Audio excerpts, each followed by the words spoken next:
So welcome everyone. Today we'll be going to start to solve a problem on pyramids. So I'm just focusing today on square pyramid. So how to solve the problem in the square pyramid, right? So here also we have two options when the given square pyramid is resting on one of its edge or corners. So this is how a square pyramid looks. You'll be having a bottom square surface. So it will be bounded by the triangular surface. All will be connected to a common point at the top, what we call it as an apex. So this is a pyramid, square pyramid, because the surface at the bottom is of square. So when it is told if a given pyramid, square pyramid is resting on HP in one of its edge, always we will keep our vertical plane and horizontal plane, and if it is resting on one of its edge, we keep the edge towards our right. So you will be having another edge oppositely to it because it is focusing on one of its edge. So at the same time, if the given square pyramid is resting on one of its edge, so when you view from the top, you will see a true shape of the base in our horizontal plane with the center. So you will be having a top center and the center of the bottom surface. So O and O1. So when you view from the top, O will be visible and O1 will not be visible. So O1 we will put it in the bracket. Similarly, when it is resting in one of its edge, when you view from the front, you will just see a triangular surface. In case of our prisms, we used to see the rectangular surface in the front view. Why? Because in prism, the prism is bounded by rectangular surfaces. But whereas in case of an pyramid, it will be bounded by triangular surface. So when you view from the front, you will just see a triangular surface in our vertical plane. But the axis plane here you have from the top to that of the bottom. So that will not be visible. Okay. So yeah, the axis line will be visible when it is resting in one of its edges. So you will draw a triangle and show the axis line at the top of this axis and the bottom of the axis using the axis line pattern. Suppose if it is resting on one of its corner, then you have to keep one corner towards your right. So this was a regular square before when it is resting on one of its edge. If it is resting in one of its corner, you will rotate the base of the prism such that you have one corner towards your right and one corner towards your left. When it is told the given square pyramid is resting in one of its corner, you will be having the corners equally inclined to our horizontal plane. So in this case, when you view from the top, you will get an inclined surface square in our horizontal plane. It will not be a regular square. It will be an inclined square like an rhombus. Okay. So when you view from the top, you will get an square base as our top view. But when you view from the front, here you cannot show the axis line because axis line you have from top apex to the bottom of the square prism, but that is overlapped with one of the longer edge. So these are the longer edge and these are the short edges, right? So the axis now is being overlapped with one of the edges. So in case when it is resting on one of its corner, you won't be able to see the axis line, but it will be overlapped with one of the longer edge. So you will show, when you view from the front, you will show a triangular surface along with the longer edge instead of axis line. So this is a problem on square pyramid. So it is a square pyramid of side 35 mm. So the base of the square prism here is of 35 mm. And the axis length and the height of the pyramid here, the axis length is 60 mm. How it is resting? It is resting on one of its edges. So this will be, so it is resting on one of its edge. So the pyramid will be resting in one of the edge, means you keep the edge towards your right. So other edge parallelly will be towards your left. If it is told resting in one of its corner, you will keep one of the corner towards your right and other corner towards your left. So it is resting on one of its edge. So when it is resting on one of its edge, I told you already, so you keep the position of the pyramid in such a way. So when you view from the top, you will just see an regular square. Okay, so since it is resting on one of its edge, you will show an regular square. So what is the side of the square? The side of the square here is 35 mm. So just draw an regular square which will be our top view. And the pyramid, I told you, you will be having the top and the bottom center. So when you view from the top, you have to show the top center O and the bottom center O1. Top will be visible and bottom will not be visible, the center point. So you have to join the two diagonals here to get the center point. Okay, so you will name, and you have the naming for the bottom surface as A, B, C and D, top center O, bottom center O1. So when you view from the top, all the four corners will be visible. So you can write that as A, B, C and D. And when you view from the top, the center top will be visible O, but the bottom center will not be visible, bottom center O1. So you will write O outside the bracket and O1 within the bracket. So this is the top view. In case of prism, we used to have the bottom surface of the square and the top surface of the square because it was bounded by rectangular surface.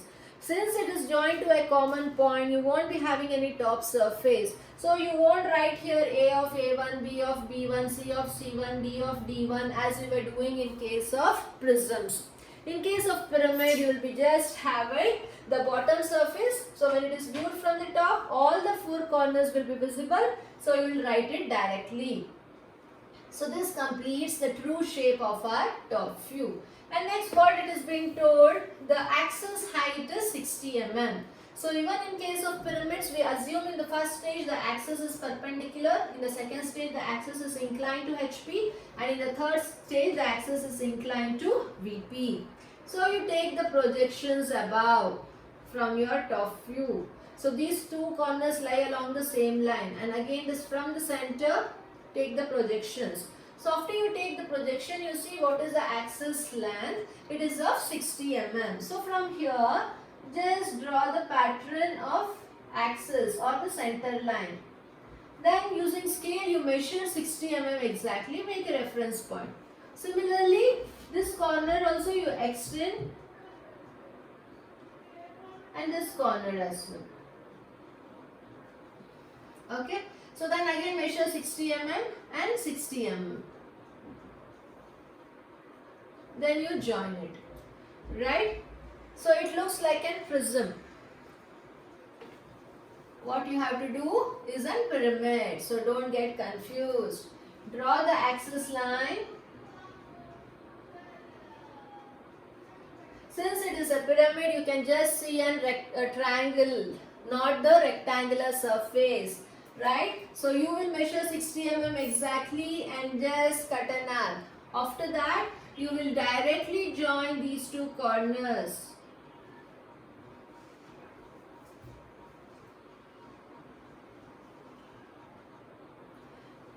So when the observer views from here, A and D is along the same line. A will be visible and D won't be visible. So you will write it as A dash, in the bracket you will write it as D dash.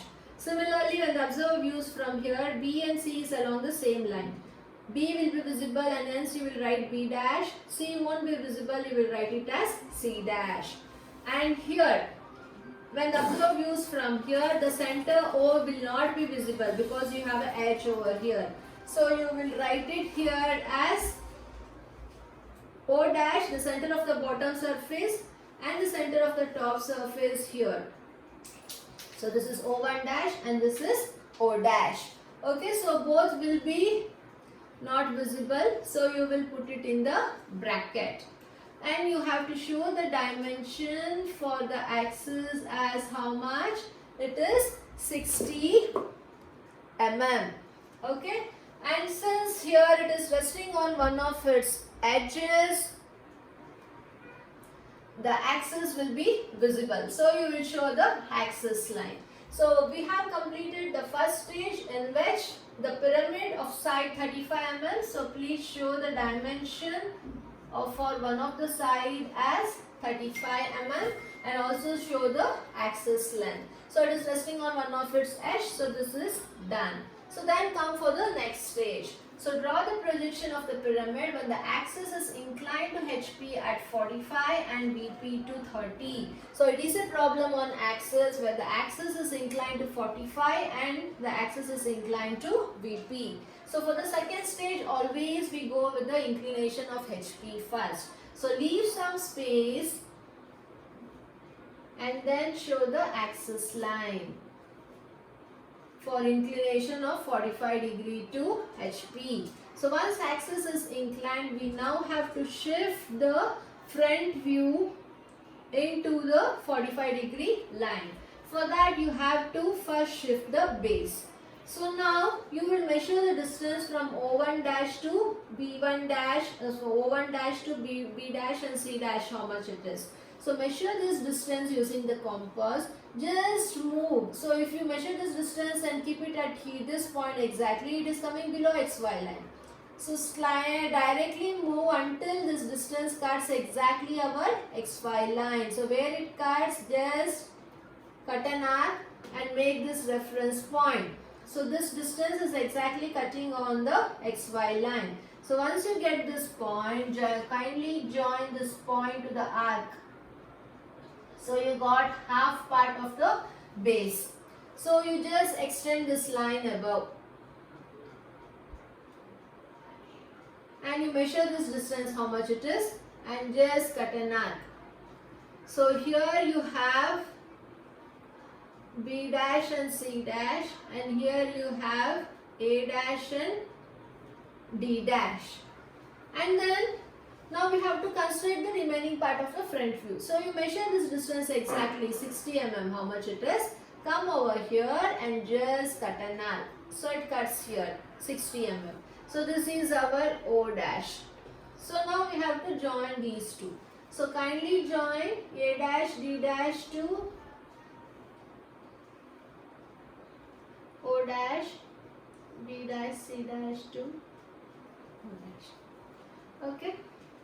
So later take the projections down from each and every point from the top view, front view, sorry, and then take the projections from the top view also.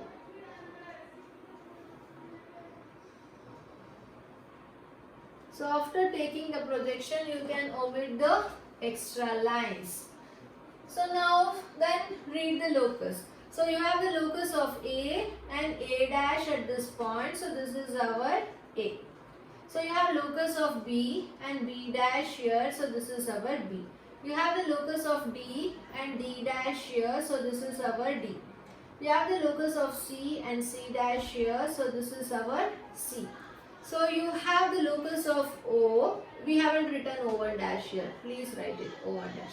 So locus of O1 is meeting O1 dash at this point. So this is our O1. And locus of O is meeting O dash at this point. So this is our O dash. So after naming, always the outer boundary of the given pyramid will be visible. So now in this case the given pyramid was in this position where the axis was exactly perpendicular to XY line. And so now it has been inclined to a particular angle, 45 degrees. So when it has been inclined to any angle, the outer boundary of the pyramid will be visible. So always we join the outer boundary of it first. So A to B, so you will join A to B with a dark line, B to O dash, C to O dash, D to C and D to A. Please darken the outer boundary. So outer boundary will be visible. So after this, then you have to think which are the other lines which are visible or hidden. Right? So this is the surface, base surface. So the line coming through the corners of the surface will be continuous and visible. So that we have joined already. Apart from that, there are two other edges which passes through inside the base surface. One is D to O dash and other one is A to O dash. Right? So you have these 2 points, A dash to O dash and D dash to O dash. That is not being shown in our top view yet. and these two are coming through inside the bottom surface. So this is the bottom surface, A, B, C, D. The projection coming through the bottom surface will be visible and continuous that we have joined. So the projections which is coming through inside the bottom surface will be hidden. So you should show the dotted line here.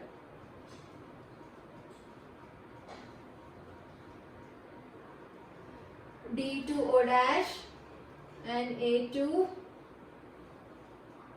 O dash. These two will be the dotted lines. Apart from that, you have one corner of the pyramid lying on XY line, B dash and C dash. So the projection passing through that line will be always hidden, because when it has been inclined in this way, when the observer views from here, this corner, the projection, this backside portion of the base edge will not be visible. So this line CB will be hidden. So you please show hidden line. Okay, so this part will be hidden. So you will show the hidden line.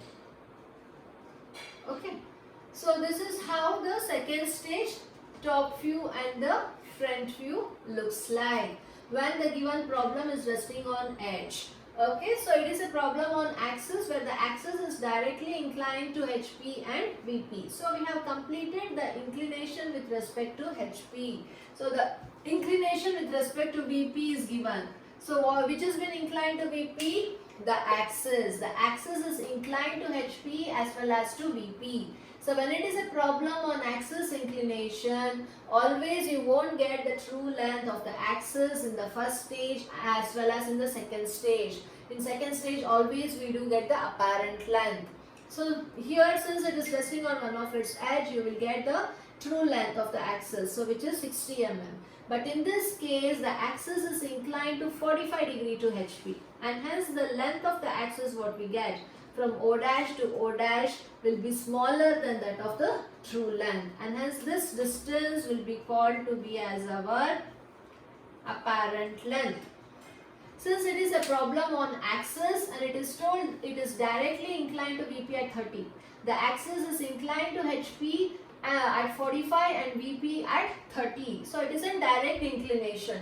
They haven't told that the axis appears to be inclined to VP. If they tell the axis appears to be inclined to VP, then we will just take 30 degree to VP and shift the apparent length directly on that 30 degree line. Since it is not mentioned here as appears to be, and it is told that axis is inclined to VP at 30 degree, we have to determine the apparent angle over here. So for that, everyone know what is the step. The procedure is common. You can either take 30 degree in this way or 30 degree in this way. I am just showing you by taking 30 degree to VP. So after taking 30 degree to VP, what is our first step? Please measure the true length of the axis from the front view of the first stage. So from O dash to O1 dash. So please measure this distance. Come to 30 degree line and first make a reference point. So this is our O dash. Once O dash is fixed, measure the 60 mm, how much it is. So measure the 60 mm and just cut an arc on 30 degree line. So now we fix the true length O dash to O1 dash on 30 degree line. So name this as O1 dash. After that, you please draw a line and say this is the locus of O1 dash. So once this is done, we have to now come back to the second stage, because we need to shift the second stage to third stage, not the first stage to third. So we have to take the apparent length from the second stage. So now you measure the apparent length, how much it is, from O dash, from O1 to O dash. Okay, anyhow O dash is fixed. Okay, so please measure this distance using the compass. Come back here. So from O dash you will measure the distance exactly and cut an arc. It might cut an arc anywhere on the locus of O1 dash. So this will be our new O1 dash. After getting, you can join from O1 dash to O dash. Okay, so this is our apparent length and this is our true length.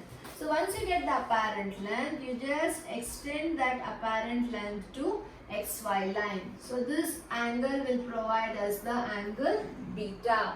So once you have shifted the apparent length, you have to now reconstruct the entire top view of the second stage. So this length we have. So to construct the bottom base, you need to know the distance full length.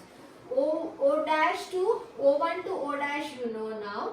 So to get the bottom base done, just we need to know this distance. For that, you just extend the axis line. Okay.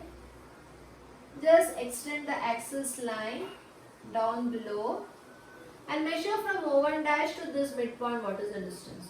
Measure this distance and just cut an arc. After that, you need to mention these two corners D and A. So you need to have a perpendicular line on this axis line. So what you do is you will just, so this is O1 dash, I am writing this side so that I'll get space. So from this point I will just draw an perpendicular line.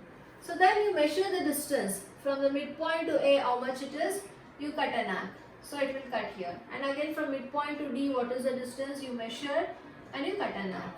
So you got the distance here, D and A. So after you get this distance, you need to construct the bottom base. So this is a perpendicular line which has to pass through for rectangular base. So what you do is, you just draw a rectangular line.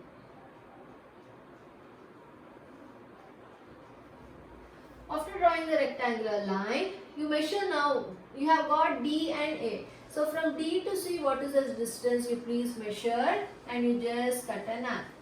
And again from A to B, what is the distance, you please measure and you just cut an arc. So you will get the point C and you will get the point B. So this is C and B. So from C to B, it is a dotted line. So kindly join it using hidden line. So this side will not be visible. So after that, so you have this corner already joined. So these two corners are continuous and visible. So you will join this.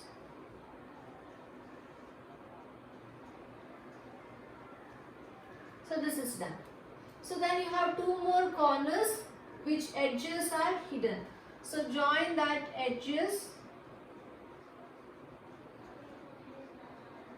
using dotted line. I am just showing you a rough sketch. It is not exactly to the dimensions. So this is showing little bit bigger. So this is little bit smaller. So once you shift the second stage top view to beta angle, to the apparent angle, we need to take the projections above. So please take the projection from each corner. So from D, from C, from B, A, O dash, and here you have O1. Please take the measurement from O1 also. Please draw parallel lines. Okay.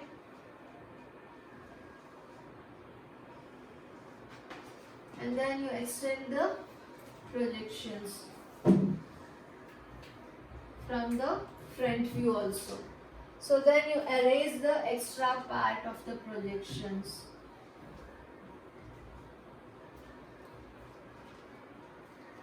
So now the locus, this is a locus of D, is meeting D dash over here. So this is our D dash. This is a locus of C, is meeting C dash over here. So this is our C dash. And locus of B is meeting B dash at this point. So this is our B dash. And locus of A is meeting A dash at this point. Locus of A is meeting A dash at this point. So this is A dash. Apart from that, you have to find out the base center O1. So the locus of O1 is meeting O1 dash at this point. So this is our O1 dash. Apart from that, the apex A dash, O dash is meeting O. O is meeting O dash at this point. So this is our O dash. Okay. So once this is done, always the outer boundary will be visible of the solid. So this is, you will join C dash to B dash, right? B dash to O dash will be visible. Okay, and then D dash to O dash will be visible.